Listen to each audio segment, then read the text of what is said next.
Estás viendo Canal América, televisión dominicana para el mundo.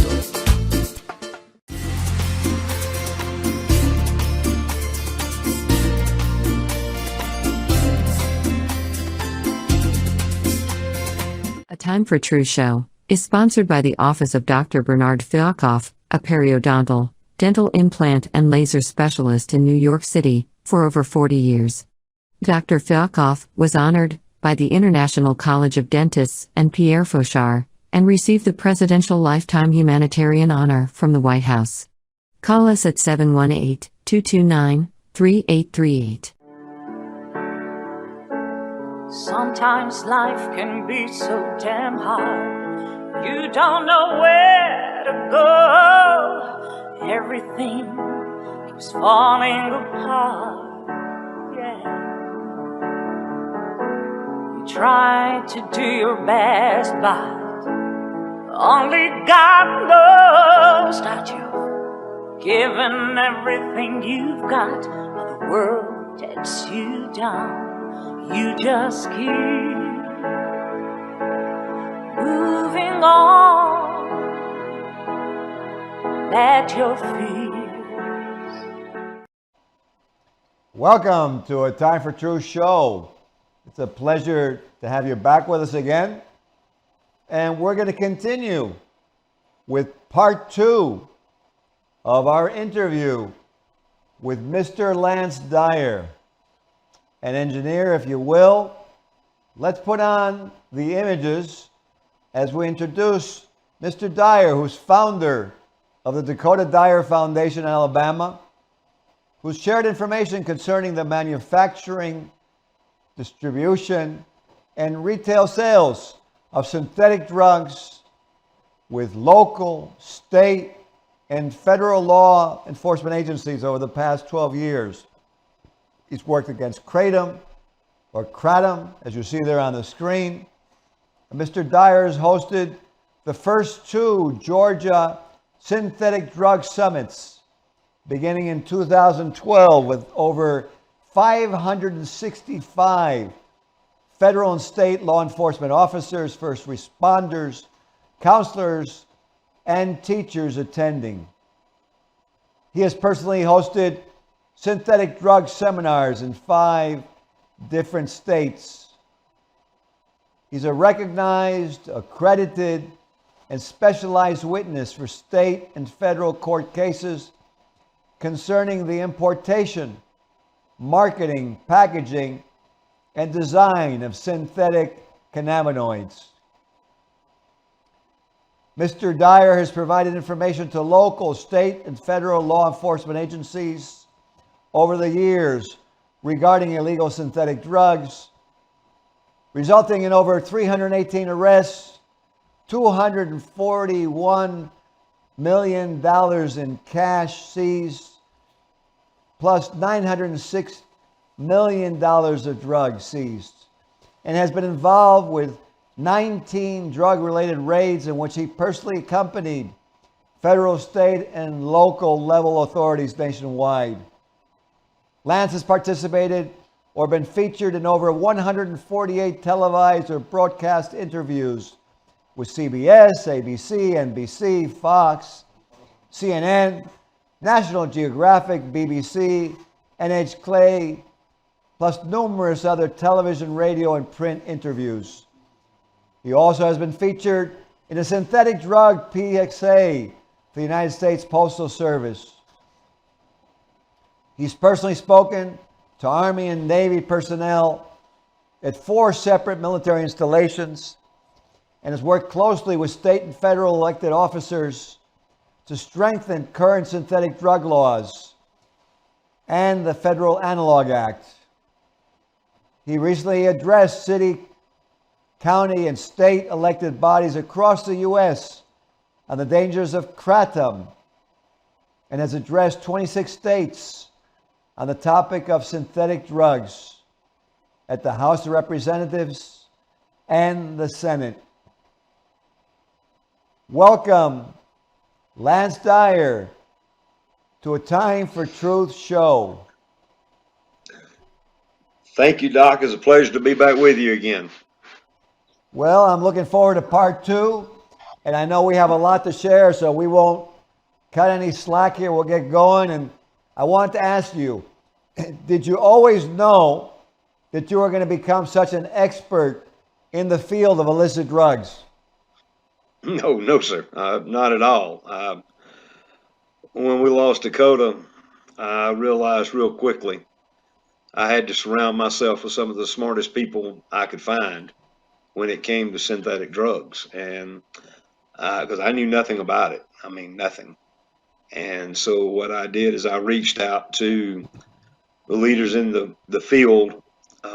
Dr. Greg Endress was one of them, probably one of the smartest men on the planet when it comes to synthetic drugs. Members of the DEA, the GBI, Dr. Jeff Moran at the University of Arkansas, and all of them were very gracious in educating me. And I had no idea what I was fighting when I got into this. I spent weekends going through dumpsters of the manufacturer and distributor of the product that got my son.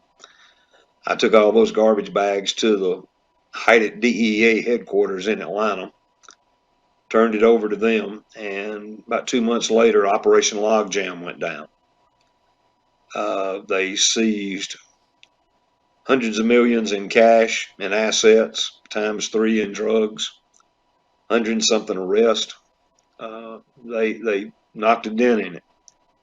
I was actively involved in the raids, Synergy 1, Synergy 2, and Synergy 3 in the following years.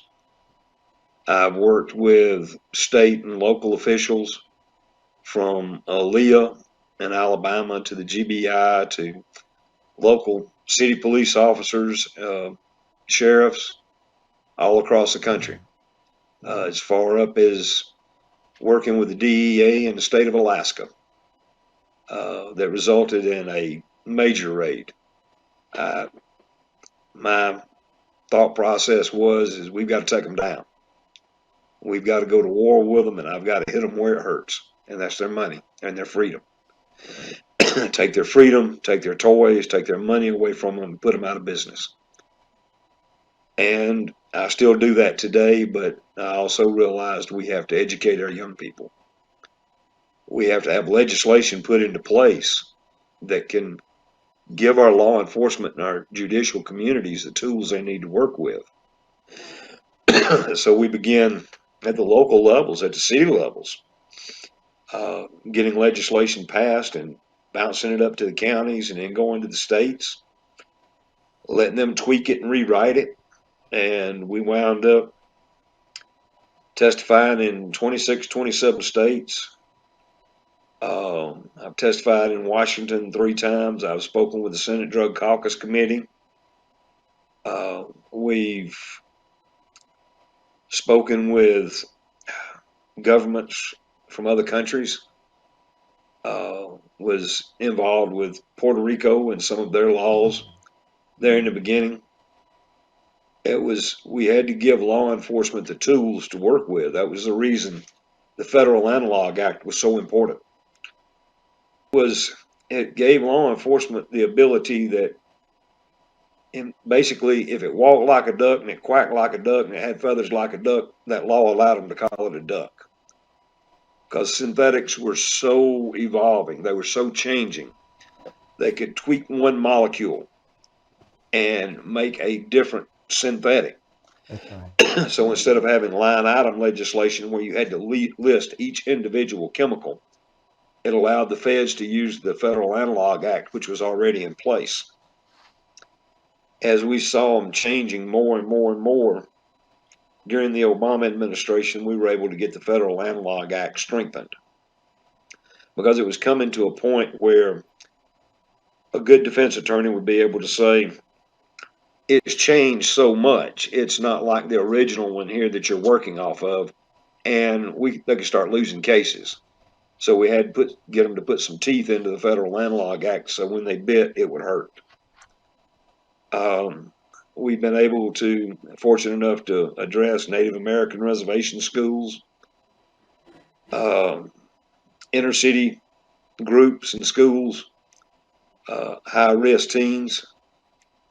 We've done everything from our mailbox program, our drug drop box program, where we take old United States Postal Service boxes, recondition them, put them in sheriff's offices and police departments, and it will place to drop off expired pharmaceuticals. If somebody passes away, say a cancer patient, it gives you a chance to put these high-end painkillers in a place that they can safely dispose of. That's a great idea. And, let me ask you a question. With those boxes, are those boxes like in front of a police station, or how do you assure? Because, these people involved in this drug trafficking will stop for nothing. We put them in the lobbies, apartments, bolted to the under 24-hour surveillance from camera. Plus, all of these places have personnel manning a front desk. So I'm not saying a drug dealer wouldn't go in there and try to steal it, but they'd probably have a bad day if they tried. In the years we've been doing this, I've never heard of one being broke into or stolen. Very good. I wanted to ask you something, because probably the people watching the show are saying, well, he must have some kind of experience, because how would I start this? So I think something that would be important is for you to relate to the viewers. How could they, if they wanted to, what's the best way for them to contact, let's say, someone in the police department or someone at the DEA? Maybe give them a little bit of understanding of how to go about it, because they're probably watching the show and so happy you're doing that, but there's probably some that want to do it themselves. So let's explain to them how they could do that. How can they start? Okay. If you want to start doing your drug drop boxes, now there's a lot of them out on the private market for sale, a couple of $1,000s. You can buy one and donate it to a police department, or you can take and there's been some people that's used the FedEx drop boxes. I use the Postal Service ones. You can take and get a police department. If they need one, they can give you a letter stating that they need one. You can go to a United States Postal Service main facility where they work on the vehicles. They usually keep those boxes out in the field somewhere when they've been reconditioned or they've been messed up. You can show them that. They will donate you one. What we did is I had them sandblasted, changed the locks on them, painted them fire engine red, put our stickers on them, took it into the police department, donated it to them, bolted it to the floor, and gave them the keys. It's pretty simple.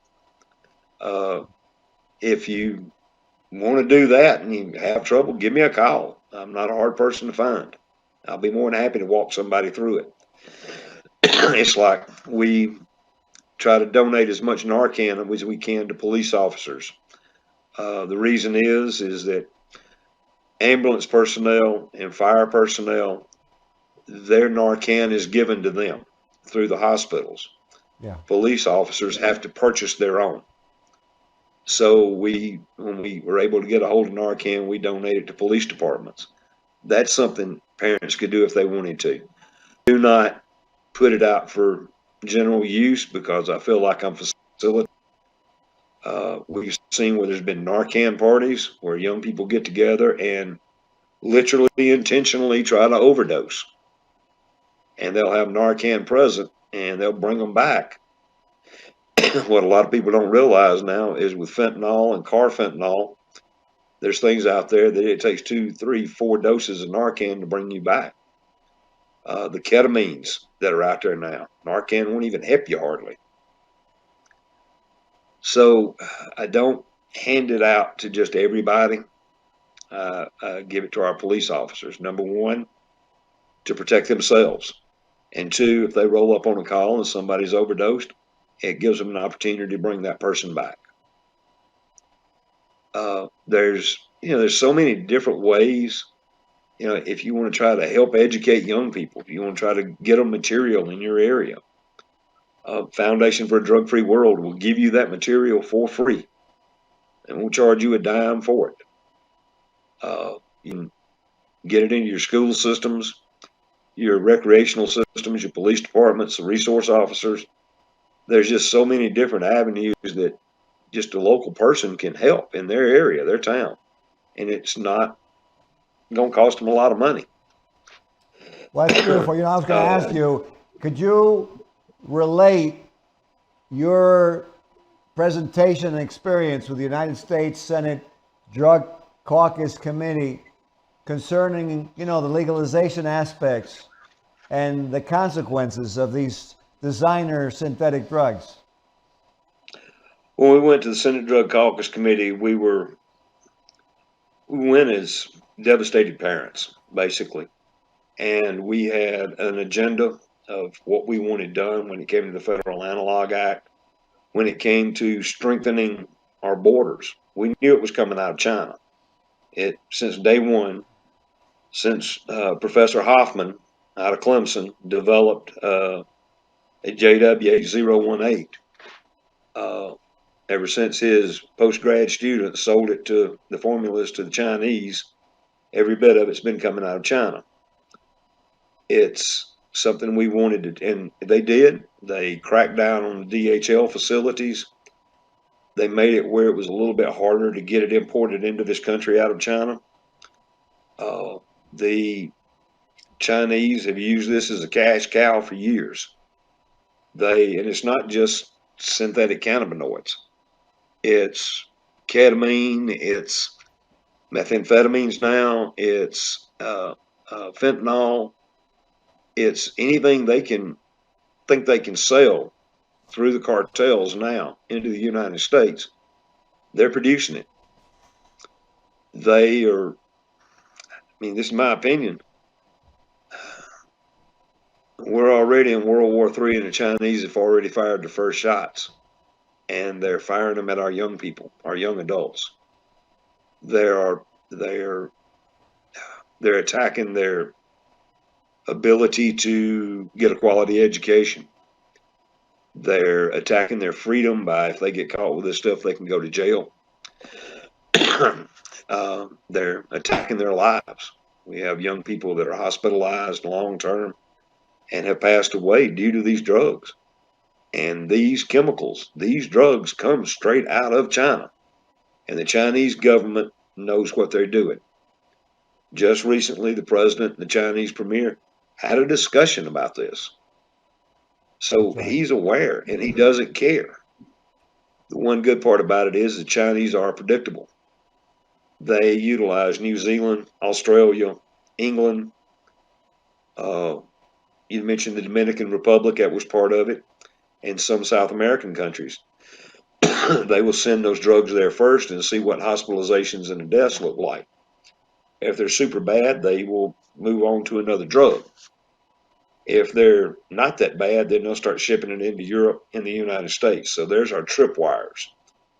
We have working collaboration with different organizations around the planet. And we can see when new ones start showing up and what type of effects they're having there. But the Chinese they've kept the same pattern for years, so they're predictable when it comes to that.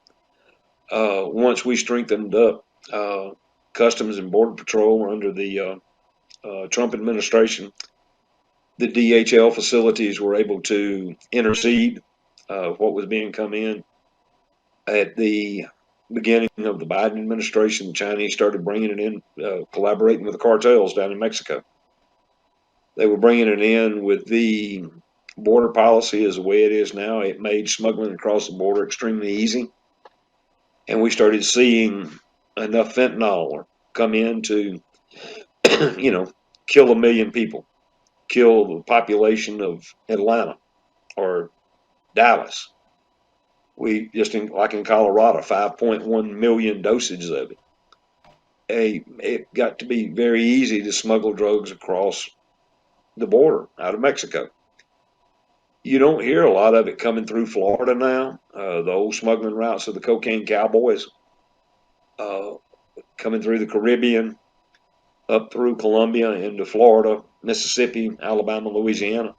You don't hear a lot about that anymore. Everything's coming through Mexico. And we're going to eventually have to find a way to stop that and stop them cold at the border. We're going to have to prosecute the mules, the people bringing it in. And I don't mean slapping them on the wrist and don't do that again. We're going to have to make them serve hard time. If we're going to support them and they've done something like this, let's support them in a prison so they can't do it again.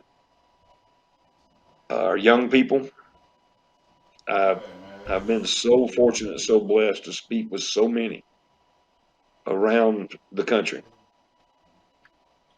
And a lot of them get it. I don't get them all, but for the most part, I like to think I get most of them. But in educating them and using drug-free oral material in some schools, we pretty quickly saw a decline in kids being caught with drugs, ODs, drugs being used within the school system, or students being using drugs. We saw a decrease in it, anywhere between 15 to 35% coming straight out of the gate. And Fantastic. that's significant to me. That makes a difference. Absolutely. That means, if you want to average it out, 24, 25 out of 100, we got them to stop. And that's pretty good. We've seen, I've had repeats. Same school call me back year after year or every 2 years because the program works. I had the honor and privilege to speak to the UN. This was back when the Syrian civil war was going on, and we had all of the chemical labs in Syria, and that was one of the first places that began producing synthetics. Mm-hmm. And when the civil war broke out, a lot of these scientists, they broke and then went to China, Russia, Kazakhstan, and some of them came to the United States. It was similar to the old World War II paperclip missions where everybody wanted to scarf up the good Syrian scientist. But once that happened, you saw China must have spent the most money because their scientists got up to speed. They had the Syrian scientists there, and they went to producing synthetic cannabinoids and cathinones like they were Skittles. And they flooded the market. And it became, like I said, whether you called it spice, K2, incense. It was in every convenience store and bodega in this country. Mm-hmm. Back in 2014, I was in New York City, and I watched NYPD and DEA raid some of the bodegas right downtown. I only got to tag along with them and got much respect for them because not only were they taking it off the market, not only were they arresting these people, is they were understanding what it was doing. The local NYPD officers, they were seeing it on the streets. We started seeing drug addicts, drug users go through what they call, back then they called it psychotic breaks. Now it's called excited deliriums, where they get extremely combative. I have seen these people take multiple taser hits, and I mean 15, 20, 30 taser hits, and still keep coming. Be shot with the beanbag shotgun blast, not stop them. In Miami on MacArthur Causeway, they had to shoot an individual for eating a man's face off that was on this, literally eating his face off of him. I think they shot him 6, 7 times center mass, and not until they shot him in the head did it kill him. And that's where they got the zombie drug nickname. But we saw that happen more and more. We were seeing young men being shot by police officers, and people thought police officers were overreacting or that it was racially motivated, and that wasn't true. When the drug screens and blood work came back on these people, they found out they had a synthetic in their system and made them super aggressive. I saw an officer in Texas retreat down a line of cars. He retreated all the way back to his car. He used everything on his belt, tactical baton, pepper spray, tasers, used everything he had. And this guy kept coming to him like a rabid dog, and the officer had no choice but to shot him. I saw a video of a man running off his front porch and grabbing a poodle dog away from an elderly couple as walking it down the street. And he run back up on his porch with that poodle and proceeded to eat that dog alive. This is what these drugs do to these people. Unbelievable. So when this comes out of a country or countries that have zero like for us, who will stand up and degrade this country, and these drugs are coming into our country, killing our young people, disabling our young adults, and we provide this country with favorable trade status. You know, I've got a few opinions on how we should treat a country like that, and a lot of it's not politically acceptable. Well, let me ask you a question. Let me ask you a question, Mr. Dyer, because we're getting near the end of the show. It's always a pleasure to speak to you. But before we get to the end, because we're very close, what comment do you want to leave the viewers with, the people watching this program? Because what you've said is horrific. It seems obvious, like what you said, we're in an invisible war. It's happening in front of our eyes, and something needs to be done. What would you like to leave as a final comment for this show on what you think needs to be done to protect our communities in the United States of America from this drug onslaught? Ladies and gentlemen, educate your children. Educate them, become involved in their lives. Do not let them become a ward of the state. Don't you become married to the government. Educate them. Let them know that they don't stand alone, because they are this nation's most precious natural resource. And as a parent, as an adult, as an elected official, it is our job to protect and educate those young people. As far as to our government, they know where the problem is, and they know how to stop it. It just takes the willpower to do it, and not worry about how much money a lobbyist is putting in your pack, or who's scratching your back, or whether you've got gold bars in your jacket, or you've got diamonds being given to you, or who's taking you out for a night on the town. You've got to do what's right to protect our young people, and they know how to do it. We could take the United States station at Fort Hood, could close our border off pretty quickly if they wanted to. We could stop purchasing the Chinese products. Would it make it harder on us? Probably for a couple of years. But put tariffs on them so high, 50%, 100% tariffs on their products. Bankrupt the country. If they want to kill our people, and that's what they're doing, we have to fight back. We did it during the cocaine wars. The DEA fought back and fought back and fought back, and now cocaine is priced out of the market because it's just not worth the cost of doing business anymore with them. We're going to have to do the same thing down on the border. We're going to have to take our country back when it comes to these illicit drugs and them getting into our young people's hands. We're going to have to stand up and fight for them, but we got to educate them in the process. Well, you know what, Mr. Dyer? First of all, thank you for everything you're doing for all these kids, for all these communities, for this country. To me, the greatest country in the world with what we have with freedom. Thank you so much for being on the show again. Well, thank you so much for having me. Oh, it's a pleasure. It's amazing how when we're together, the time just flies so quickly. Yeah, it does. But it's been a pleasure, and I know the viewers have loved it. We're probably going to have you back again another time. But for tonight, let's take the example of Mr. Lance Dyer. Get involved. It's our country. It's our families. It's our towns and cities. Let's do something positive. Let's put integrity back in our decisions. As Mr. Dyer said, the wealth of the world is in the kids, your kids.